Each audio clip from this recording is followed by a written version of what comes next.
O sangue, quando coagula no próprio vaso, leva a uma situação que nós denominamos de trombose, que é uma doença que pode levar a sérias complicações. É sobre ela que nós vamos abordar hoje nesse vídeo.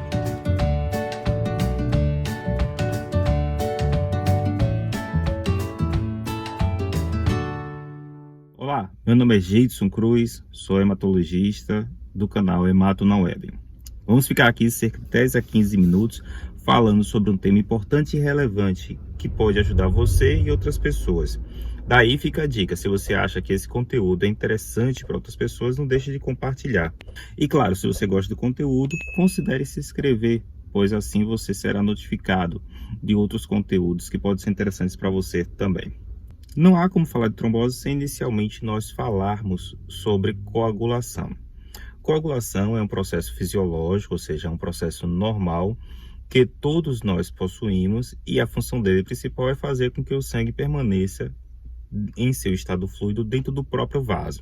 Assim, em situações em que ocorre perda da integridade vascular, o processo de coagulação leva à formação de um tampão. Esse tampão recebe o nome de coágulo e mantém esse sangue dentro do próprio vaso, evitando assim a hemorragia.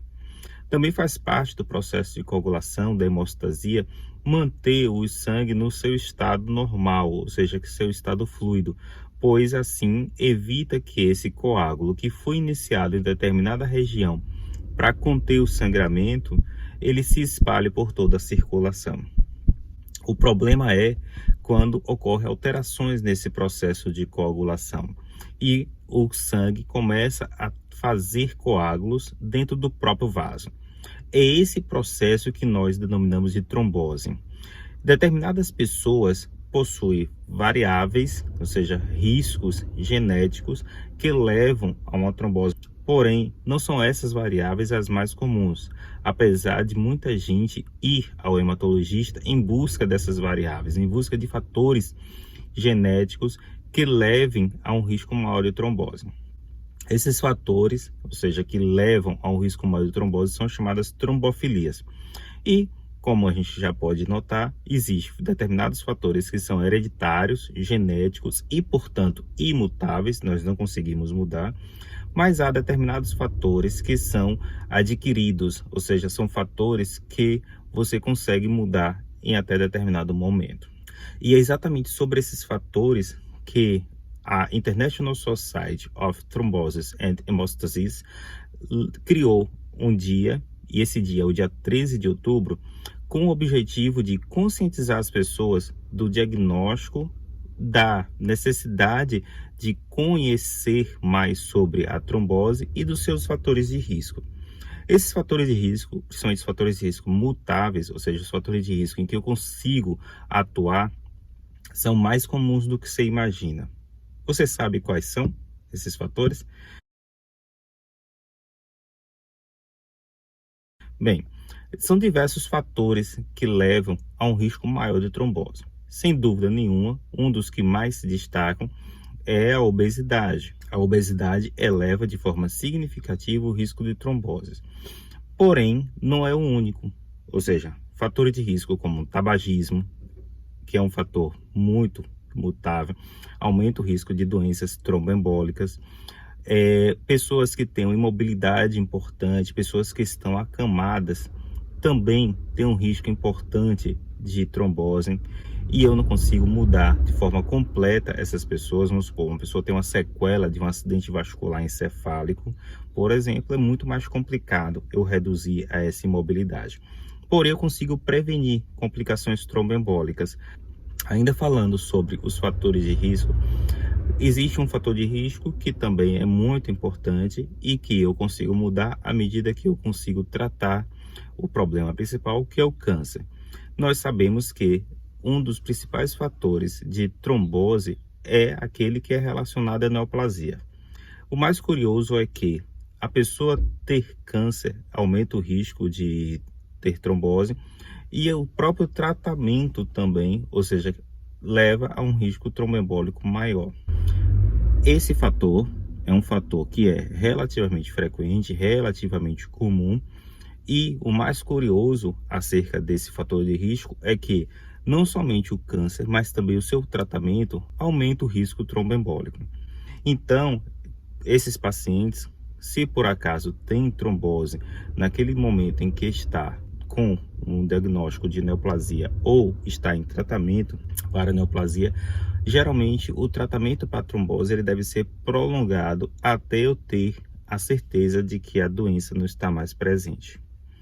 Fatores de risco como grandes cirurgias, fatores de risco como dislipidemias, alterações hormonais, todos são fatores que eu consigo manejar de forma relativamente simples, a partir do uso de ferramentas que levam a uma estratificação do risco tromboembólico daquele paciente e assim eu posso realizar a chamada tromboprofilaxia, ou seja, a prevenção do trombo. Como é que se dá? A prevenção do trombo ele pode se dar de maneira mecânica ou de maneira farmacológica. Medidas mecânicas de profilaxia tromboembólica correspondem àquelas medidas que não são farmacológicas e que são muito indicadas para aqueles pacientes que não têm um risco tão alto. A principal medida não farmacológica é a mobilização precoce. Induzir essa pessoa a mobilização muito mais rápida, ou seja, de forma mais precoce, é, sem sombra de dúvida, um dos melhores mecanismos para você evitar o risco de ter trombose. Outra medida não farmacológica que é bastante utilizada na tromboprofilaxia é o uso de meia e de compressão mecânica.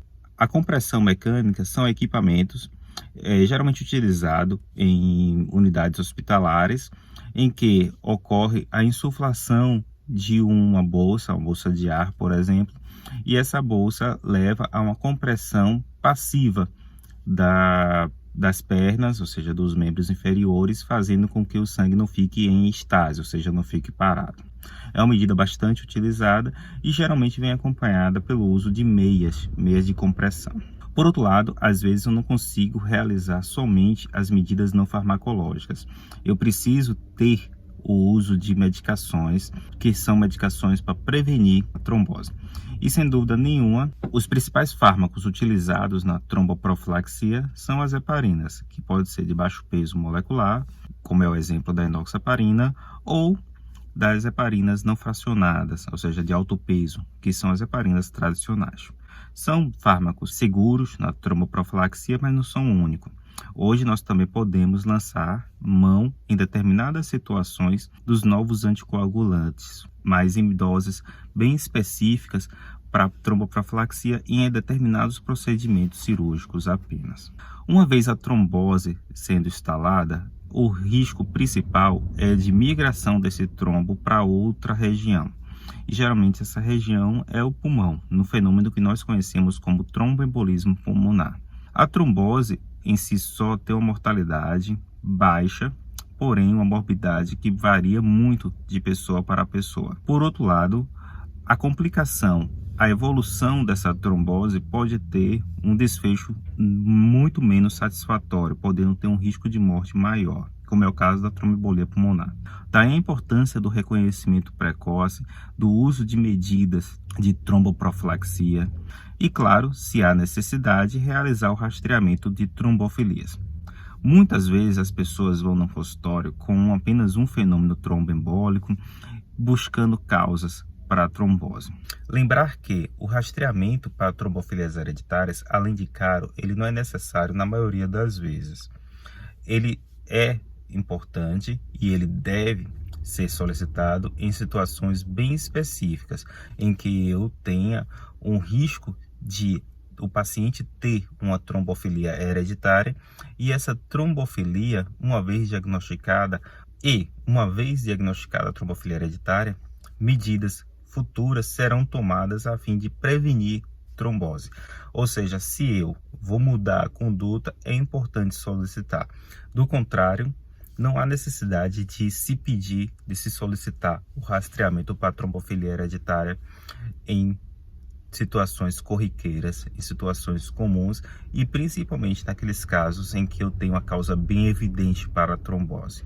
Daí a importância de datas como o 13 de outubro para conscientizar pessoas como você da necessidade de conhecer um pouco mais sobre trombose e de conhecer um pouquinho mais sobre possíveis fatores de risco. Trombose, ela não é somente aquele fenômeno em que ocorre um inchaço nas pernas relacionados às varizes.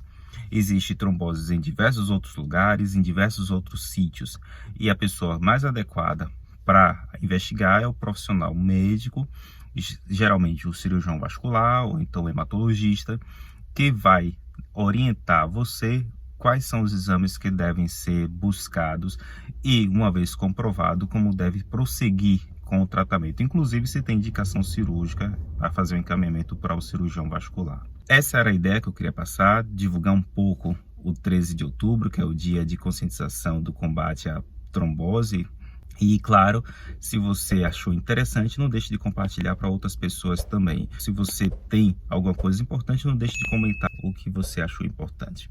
Se você teve trombose, se você teve alguma pessoa com trombose na família. Divulgar esse conteúdo para assim tornar mais comumente conhecido o dia 13 de outubro e a sua necessidade de conscientizar as pessoas sobre a trombose e suas complicações.